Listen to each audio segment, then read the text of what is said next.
Ouvrons notre Bible au livre de 1 Roi 13. 1 Roi 13. Désobéissance et punition du prophète. Il y a une séquence d'actions avec le caractère de Jéroboam qui indique un esprit d'entêtement dans la désobéissance envers Dieu. Yahweh avait donné à Jéroboam le choix d'obéir à ses commandements et d'être béni avec une dynastie qui persisterait, ou alors de désobéir et Dieu détournerait sa face de lui. Jéroboam fut incapable de se détacher de l'idolâtrie. Est-ce parce qu'il avait vécu en exil dans un pays idolâtre, en Égypte, et était en relation avec le pharaon? Parfois, il n'y a rien qui puisse être fait pour retirer un idolâtre des mains démoniaques, car l'idolâtre a permis au diable de l'enfermer dans un bastion rocheux contre la parole de Dieu. Notre Père Yahweh décrit les idolâtres dans des termes qui expliquent le mieux leur triste situation. Je cite: « Fils de l'homme, ces gens-là portent leurs idoles dans leur cœur, et ils attachent les regards sur ce qui les a fait tomber dans l'iniquité. Mais laisserai-je consulter par eux ?» Fin de citation. C'est une citation d'Ézéchiel 14, verset 2, qui ne traduit pas la notion de bastion. J'aurais pu chercher une autre traduction biblique plus complète, plus fidèle aux Écritures originales, parce que Dieu dit qu'ils ont été enfermés dans des rochers par les idoles. Les idoles sont des dieux étranges. C'est pour ça qu'il faut se méfier avec le mot Dieu. Les incroyants et même les sorciers utilisent le mot Dieu. Le mot Dieu ne veut pas dire Yahweh. Hein? Ils laissent toujours que vous croyez dans votre tête, quand ils disent Dieu, vous croyez qu'il s'agit de Yahweh. C'est pour ça que dans notre ministère, nous ne voulons pas utiliser ce nom-là. Nous voulons utiliser le nom de Dieu, Yahweh, parce qu'il y a trop de confusion là-dehors. Il y a les chaînes de prière qu'on envoie, des chaînes de choses, vous allez recevoir la richesse et consort. Envoyez cette chaîne à 20 autres personnes, sinon quelque chose va vous arriver. Ça, c'est de la sorcellerie. Si vous obéissez à ces ordres-là, vous avez obéi aux démons et aux sorciers qui ont envoyé de tels ordres. Et ils disent toujours, Dieu va vous faire un cadeau, Dieu va vous donner ceci ou cela aujourd'hui même. Si et seulement si vous faites circuler la chaîne. N'obéissez pas aux ordres des démons et des sorciers. En faisant cela, en faisant suivre de telles choses. Donc c'était une parenthèse parce que j'ai eu à faire face à ça aujourd'hui même et j'ai conseillé des personnes là-dessus. Les idoles sont des dieux étranges, des démons, des esprits impurs. Les idolâtres les ont mis, les ont autorisés, leur ont donné un droit légal de rester dans leur cœur, dans leur esprit, dans leur âme. Par conséquent, un idolâtre est un individu possédé par les démons, qui n'est pas capable de contrôler sa propre volonté, car les démons contrôlent ses pensées. Ces démons les ont enfermés Comme dit le Notre Seigneur dans la parole, l'écriture que je viens de lire, Jéroboam est enfermé dans cette triste situation de possession démoniaque.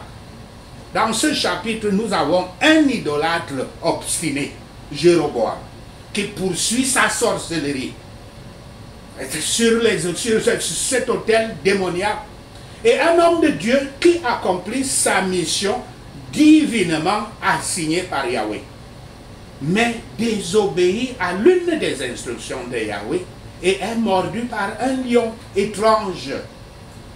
1 Roi 13, verset 1 à 10. Le péché de Jéroboam réprimé. Cet homme de Dieu dit par prophétie qu'il a reçu la parole de Dieu qu'un enfant nommé Josias sera né dans la maison de David, s'adressant à l'autel où Jéroboam se tenait pour faire des sacrifices comme un prêtre alors qu'il n'était pas prêtre. S'adressant à cet autel-là, il dit que Josias sacrifiera leur faux prêtre sur cet autel.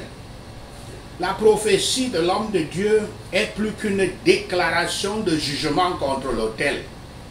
Elle annonce également que le jugement viendra d'un souverain de Juda, de la maison de David. Il s'agit d'une réprimande spéciale et d'une source de préoccupation pour Jéroboam, qui avait toujours été conscient de la menace de son voisin du sud, comme nous le voyons dans 1 Roi 12, verset 27.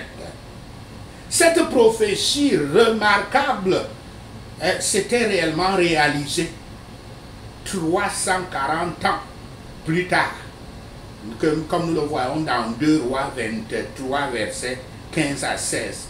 Et c'est l'une des rares prophéties qui donne des noms précis. Plus de 3 siècles avant, cette prophétie avait donné le nom du roi Josias, qui allait venir plus tard.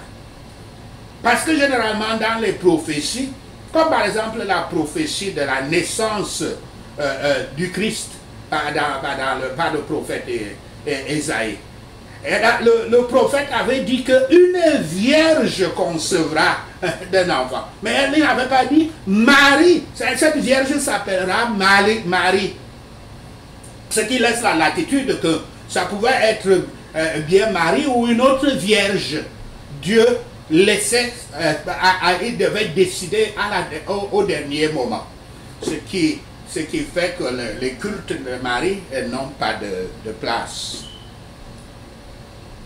En menaçant l'autel, le prophète menace son fondateur et ses idolâtres et ses adorateurs. Le culte idolâtre ne se poursuivra pas, mais la parole de Yahweh va durer pour toujours. La prédiction a clairement déclaré que la famille de David continuerait et appuierait le véritable culte de Yahweh, alors que les 10 tribus du nord ne seraient pas en mesure de les résister. L'autel se décomposant et ses cendres se versant, cela était une réprimande directe du culte idolâtre pratiqué sur cet autel. Jéroboam tente de réduire le messager au silence plutôt que de répondre au message. J'avais personnellement logé une sorcière chez moi.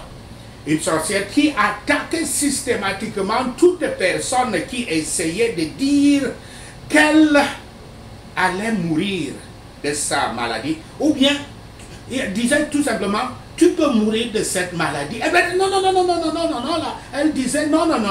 Elle demandait à la personne de se taire, parce que les gens entendraient ce qui est ainsi dit et la tueraient. Par les gens. Elle voulait évidemment dire les démons en elle et autour d'elle. Car la question qui était dans l'esprit de tout le monde, c'est que voilà une personne enfermée dans la maison, malade, seule, et une maison qui ne reçoit pas des gens qui viennent de dehors. Comment se fait-il qu'elle parle les gens? Quels sont ces gens? Mais elle savait, elle parlait des démons. Lorsque la main de Jéroboam se dessèche, parce qu'après avoir entendu la prophétie, il tend maintenant la main pour donner l'ordre d'arrêter ce prophète afin de le tuer certainement. Mais dès qu'il a tendu la main, sa main est devenue sèche. Il ne pouvait plus la replier.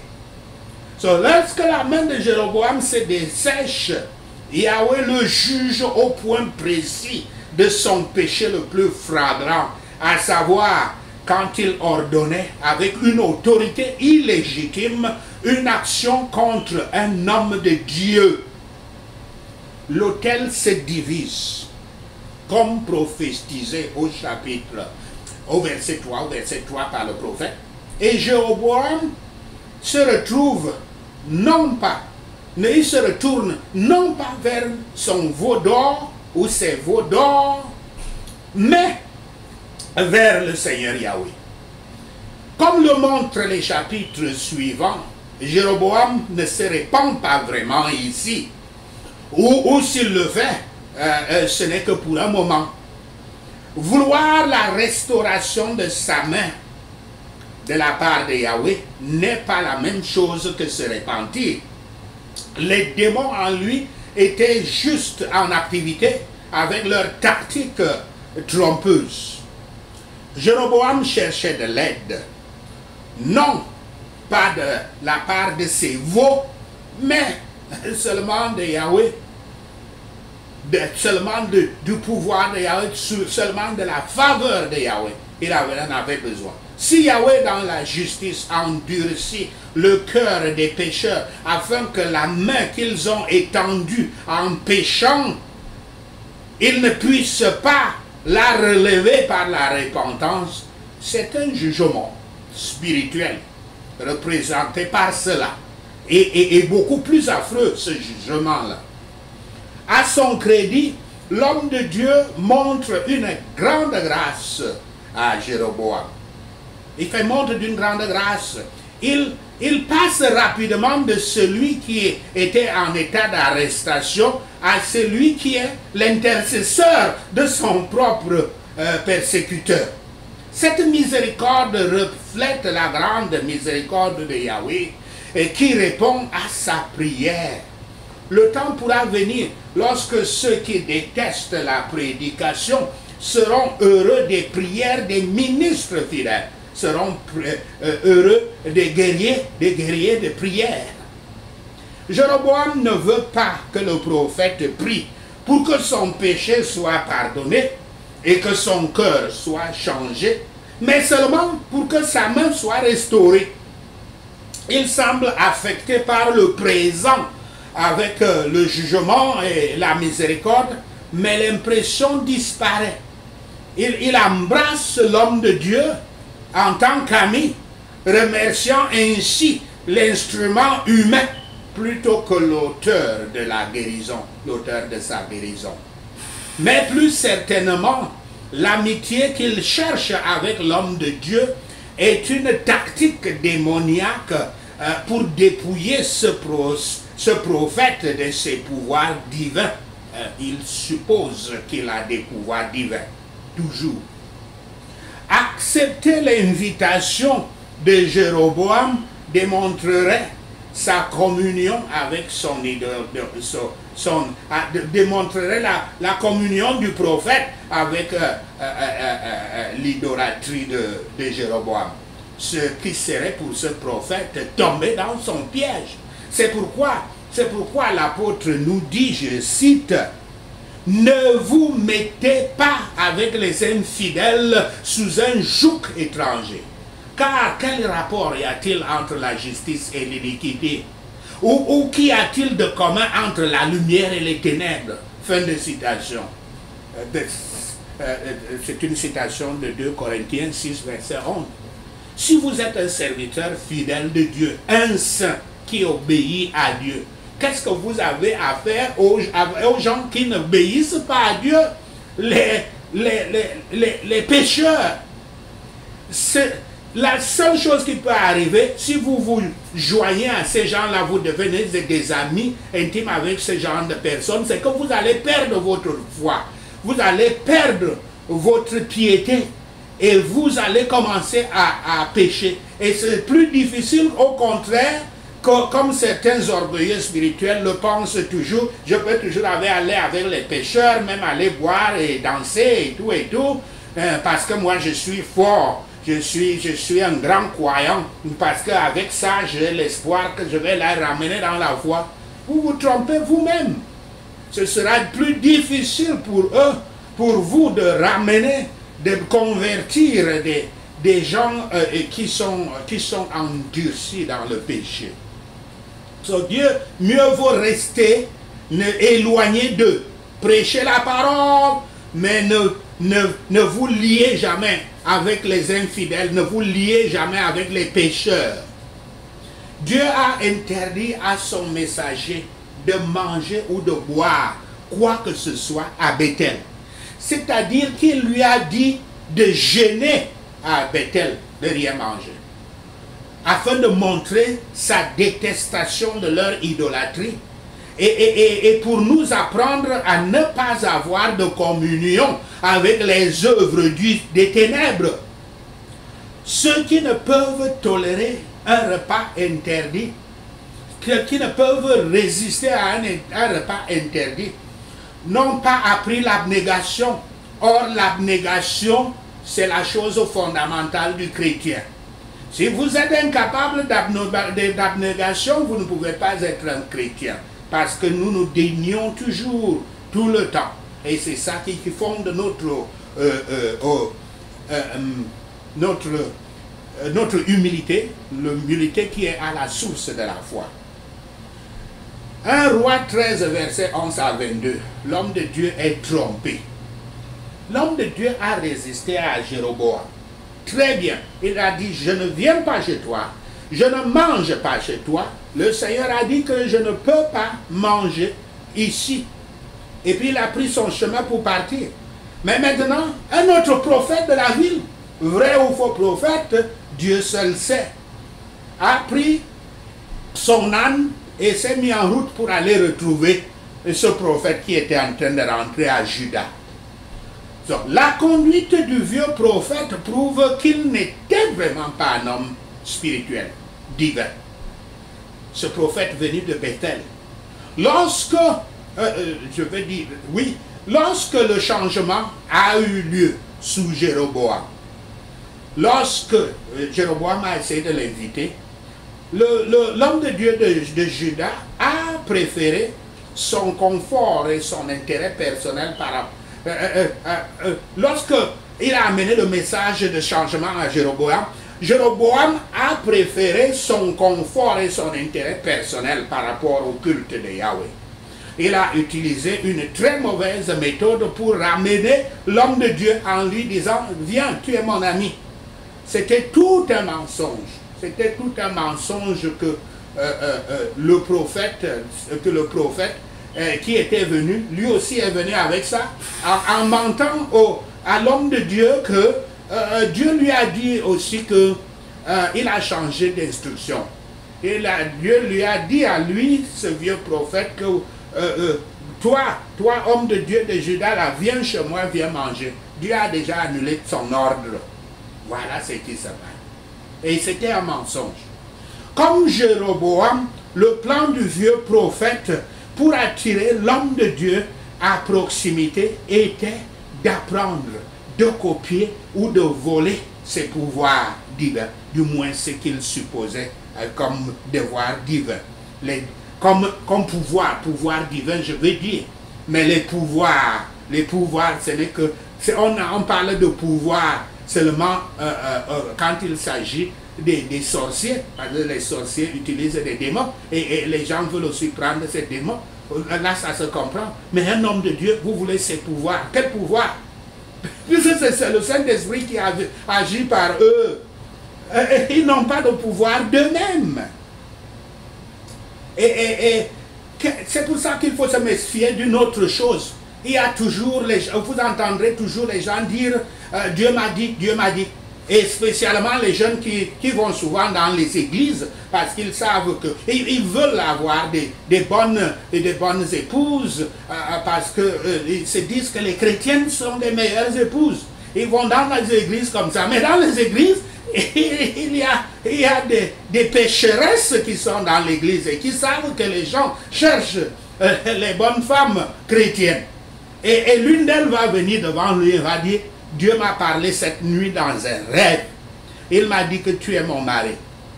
Et le gars va dire, waouh, j'ai trouvé, Dieu a répondu à mes prières. Et puis il va, il met l'anneau. Et puis c'est parti. L'enfer commence pour lui. Pourquoi il n'a pas fait une chose, et c'est de ça que nous parlons. Il n'a pas vérifié auprès de Dieu. Dieu est là pour lui. Si quelqu'un te dit, Dieu m'a dit quelque chose, tu dois aller à Dieu pour demander que est-ce que c'est vrai. Quelle que soit la nature et l'attrait de ce faux geste d'hospitalité, il était du devoir de l'homme de Dieu de résister à cela. Il avait reçu une parole de Yahweh pour guider ses actions et sa mission à Bethel. Il ne devait pas accepter une parole autre, disant que c'est la parole de Dieu, sans avoir cherché la confirmation divine nécessaire avant de faire quelque chose que ce soit.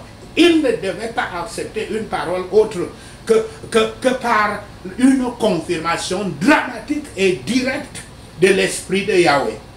Cet homme de Dieu n'avait pas cherché la confirmation divine nécessaire avant d'obéir à ce prophète bizarre.